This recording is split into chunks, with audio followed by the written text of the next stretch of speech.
Welcome uli here sa Pinoy Esoteric. This is Maestro J. At meron naman tayong panibagong kwento ng Pinoy Esoteriko. Sa mga hindi pa nagsusubscribe, subscribe and follow us dahil meron tayong panibagong kwento tungkol kay Doc Misterio at ang medalyon ng Arkangeles laban sa mangkukulam.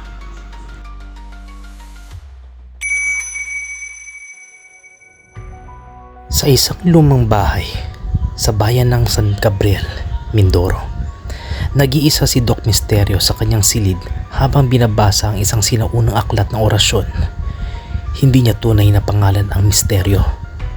Sa totoo lang, walang nakakaalam ng kanyang tunay na pangalan kundi siya lamang at ng mga kanyang kamag-anak. Isa lamang itong alias na ipinalit niya sa kanyang pangalan matagal na niyang kinalimutan.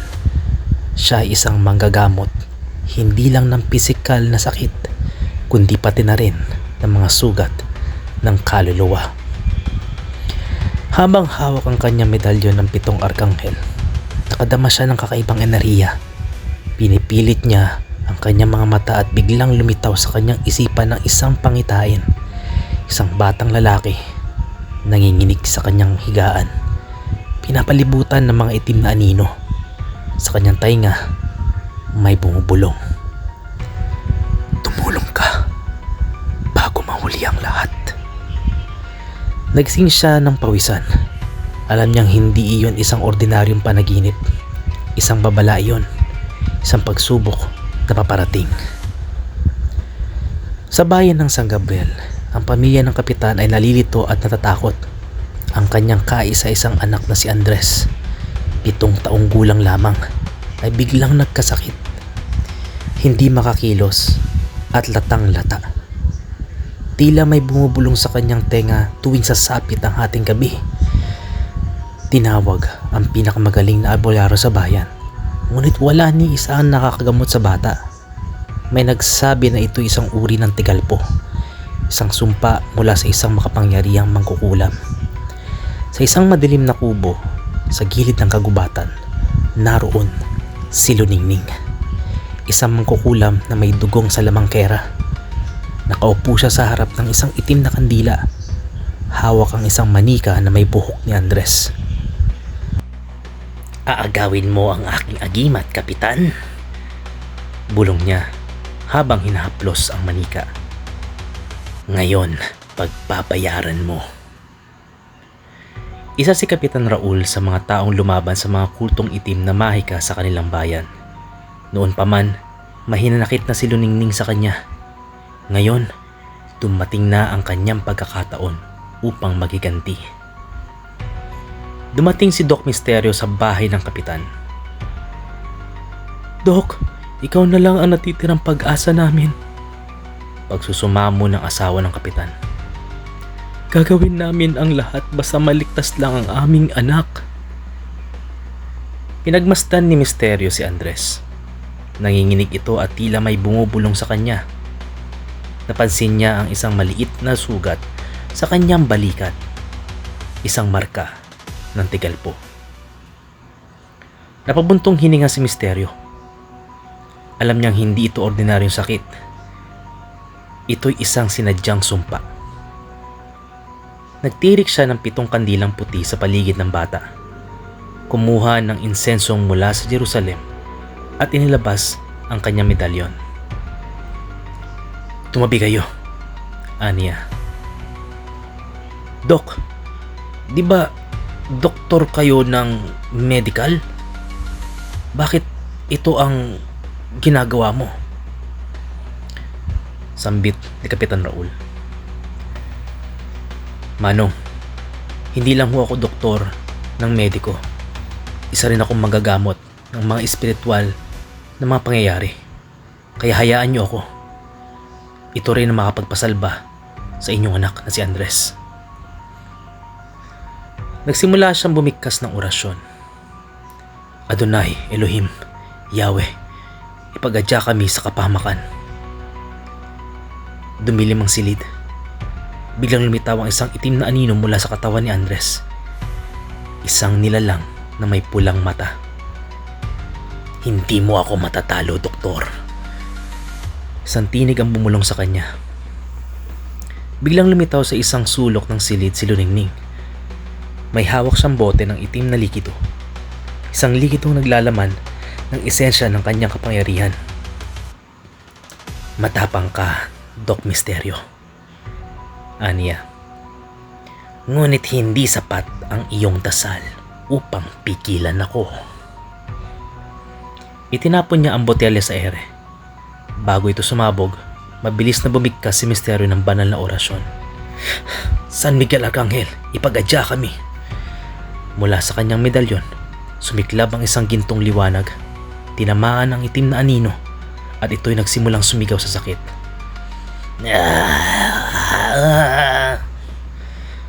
Napaatras si Luningning. Alam niyang hindi pa siya sapat sa handa.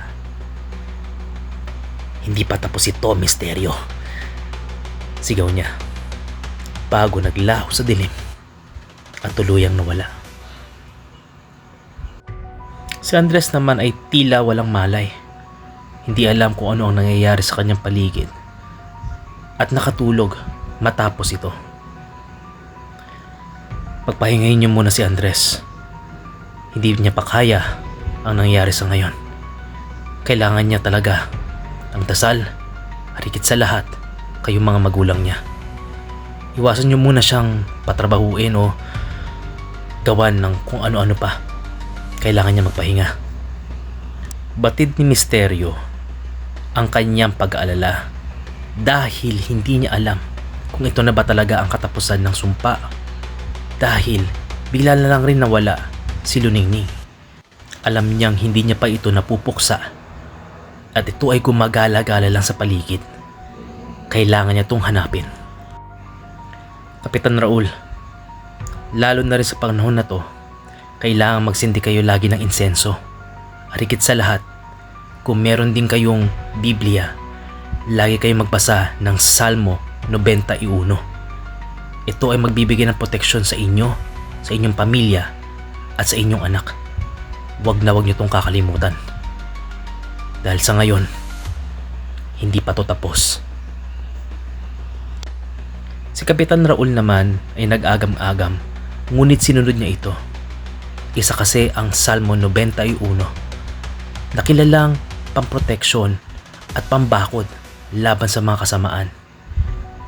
Kaya naman sinunod niya ito at higit sa lahat ay nagpapausok siya ng insenso.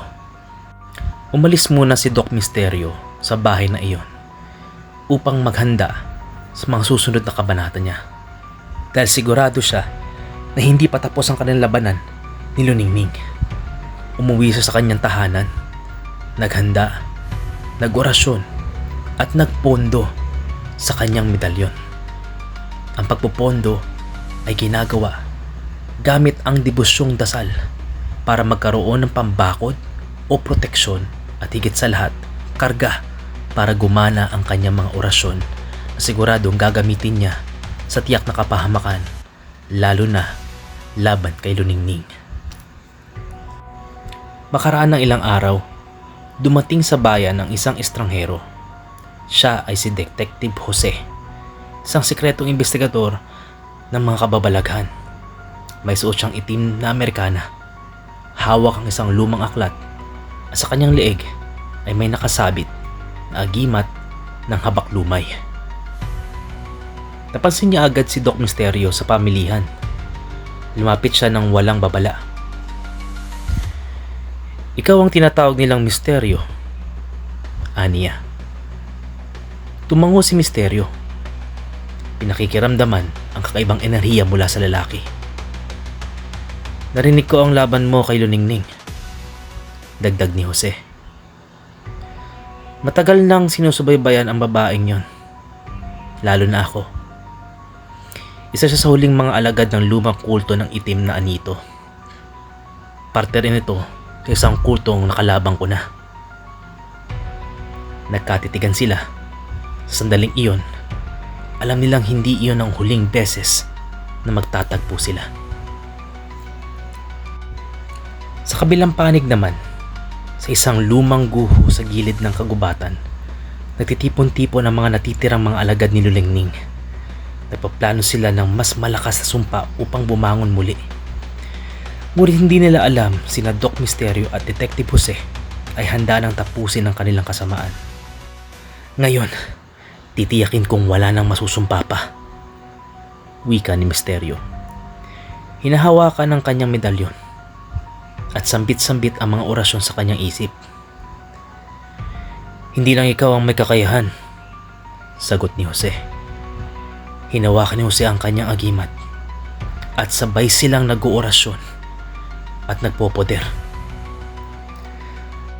Sa gabing iyon, sa ilalim ng liwanag ng buwan, naganap ang isang labanan ng orasyon, agimat at tigalpo. Isang laban na magtatakda sa kinabukasan ng bayan. Nahanap nila Doc Misterio at ni Detective Jose ang lugar na kinabibilangan nila Lulingning. Sa puso ng kagubatan ng Mindoro, sa harap ng lumang bahay na bato, tumayo si Doc Misterio at Detective Jose. Kaharap ang bagong anyo ng kanilang kaaway, si Lulingning. Ngayon ay nilamon ng kadilimang kanyang tinawag. Ang kanyang katawan ay natatakpan ng itim na ugat, tila isang sumpang gumagapang sa kanyang balat. Ang kanyang mga mata ay naging pulang apoy at sa kanyang mga kamay ay bumabalot ang itim na usok na may dalang matinding pangamba. Sa likod niya, 2 batang nakagapos sa isang altar, umiiyak at nanginginig sa takot. Ngayong gabi, aniya, isasakripisyo ko ang 2 inosenteng ito upang makuha ang walang hanggang kapangyarihan ng aking angkan. Hindi ninyo na ako mapipigilan. Itinaas niya ang kanyang mga kamay at bumigkas ng isang orasyong itim. Exubelial Satanas Ignis Tenebris. Hindi na dapat pang marinig ang mga orasyon na to dahil ito ay tumatawag sa mga internal na kapangyarihan. Biglang lumindol mula sa lupa.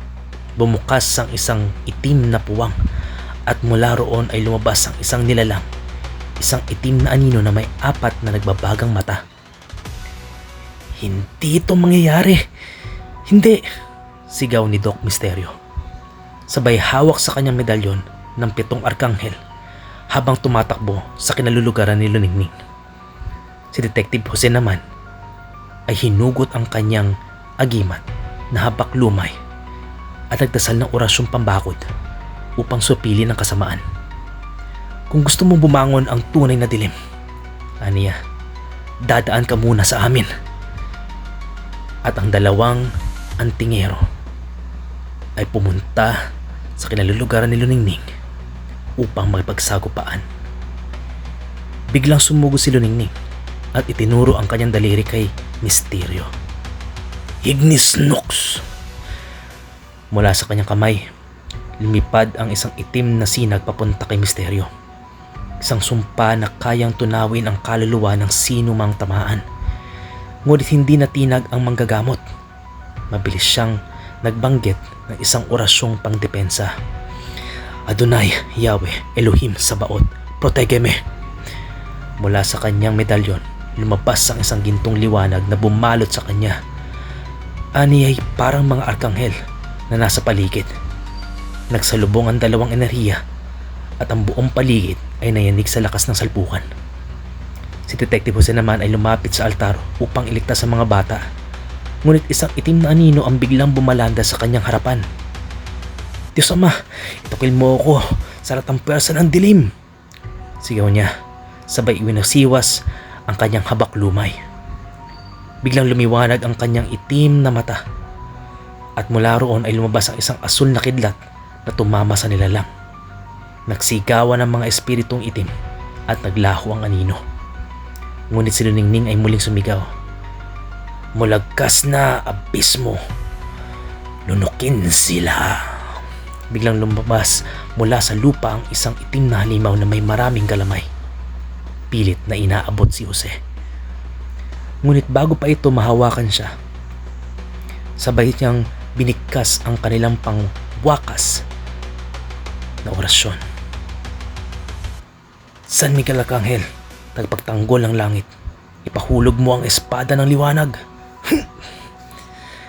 Domine Deus disrumpere obscurum, orasyon naman ni Jose.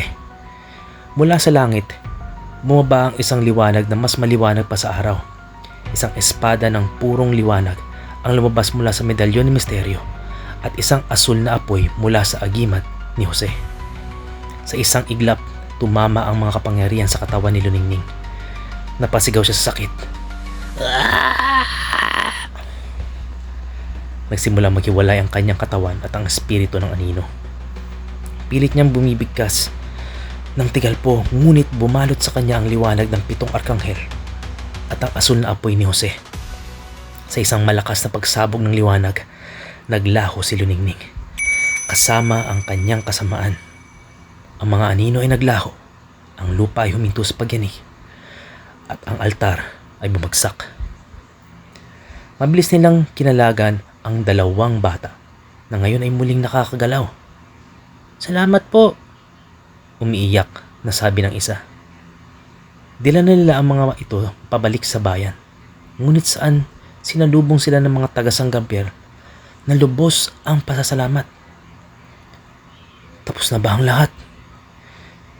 tanong ni Jose habang pinagmamasdan ang lumang bahay na bato na ngayon gumuho na parang hindi kailanman umiral. "Tapos na siya," sagot ni Misteryo.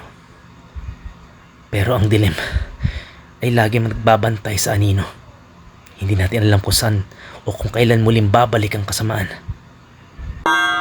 Nagkatinginan silang dalawa. Alam nilang hindi iyon ang kanilang huling misyon. Bago sila maghiwalay, iniabot ni Jose kay Misteryo ang isang maliit na papel.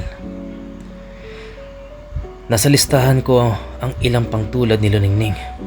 Kung handa ka pa, tatawagan kita." Tinanggap ito ni Misteryo at tumango. "Handa ako. Lagi akong handa." Habang lumalakad sila pabalik sa bayan, tumingala si Misteryo sa langit at sa kabila ng madilim na kagubatan, nakita niya ang isang maliwanag na bituin. Tila nagpapaalala sa bawat tagumpay laban sa dilim, lagi may liwanag na naghihintay. Ang ganda ng kwento ng dalawang ito. May plot twist pala sa dulo, kung saan si Detective Jose sa isang kabanata natin sa kwento ay natagpo si Doc Misteryo. By the way guys, naway wag niyong gamitin ang mga ilang orasyon dito na galing sa kasamaan dahil ito ay talagang pinutol namin. Hindi namin gusto itong magamit ng kahit sino man dahil isa ito sa mga delikado o hindi kaya naman ay hindi tamang gamiting orasyon. Pero may mga matututunan kayong orasyon dito na mga gamit ninyo para sa proteksyon at pagkakaroon ng bakod sa inyong buhay. And by the way guys, pwede nyo makuha rin ang medalyon ni Doc Misteryo na Arkangeles, pati na rin ang habak lumay ni Doc Jose dito sa Pinoy Esoteric. I-follow nyo kami sa TikTok and click ang aming shop.